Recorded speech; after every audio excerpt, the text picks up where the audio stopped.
दोस्तों अब पढ़ रहे हैं अपन न्यूरोमस्कुलर जंक्शंस। न्यूरोमस्कुलर जंक्शंस क्या है कि जंक्शंस होता है कि नर्व एंडिंग और स्केलेटल मसल्स के बीच में, जिसको अपन एंड प्लेट के नाम से भी जाना जाता है, जो कि नर्व लॉस करती है माइलिन शीट में और नर्व एंडिंग्स के साथ में जुड़ी रहती है। ठीक है, तो you can see this is the structure of all of this things. So इसमें आपका mitochondria, this all are presences here.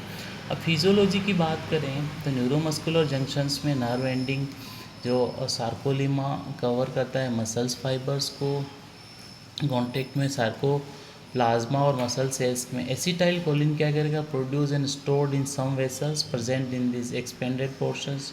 Motor end plate is the part of muscle facing the expanded nerve terminals. ठीक है, ये क्या है कि acetyl choline का production को मैनेज करता है एसिटाइल कोलिन एस्ट्रेस के थ्रू।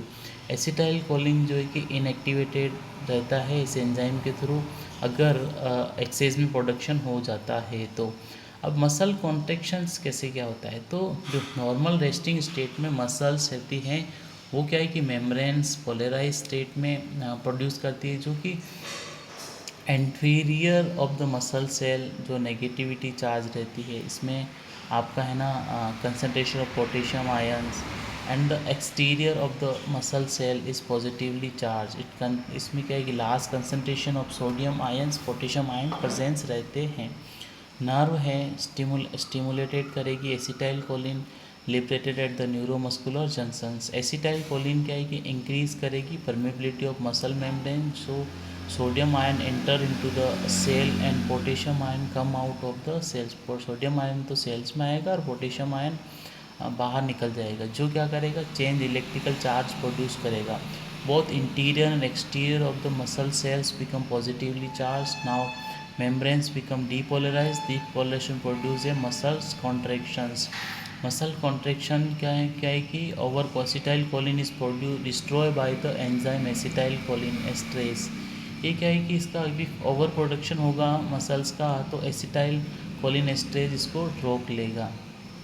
अब जो आपका पोटेशियम आयन से मूव करेगा सेल के साथ में सोडियम आयन और फिर उसको आउट करेगा सेल्स में, तो ये डीपोलराइजेशन प्रोड्यूस करेंगे मसल मेम्ब्रेन्स में।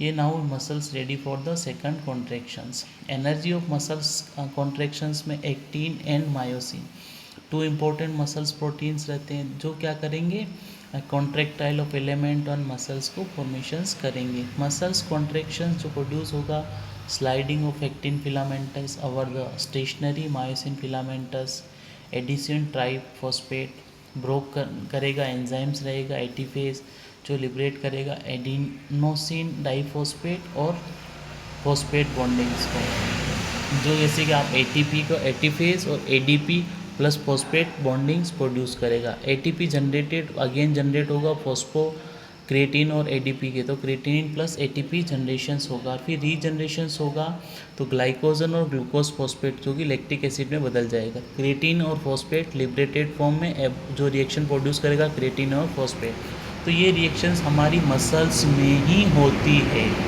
ठीक है, ये मसल्स में ही ये रिएक्शंस होती है। ये सारे के सारे केमिकल असेसमेंट हैं हमारे मसल्स में ही होंगे।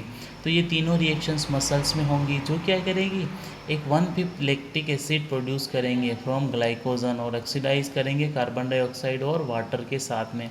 रिमेनिंग क्या करेंगे glycogen and stored in the liver muscles and the other tissues में इसको स्टोर करेंगे।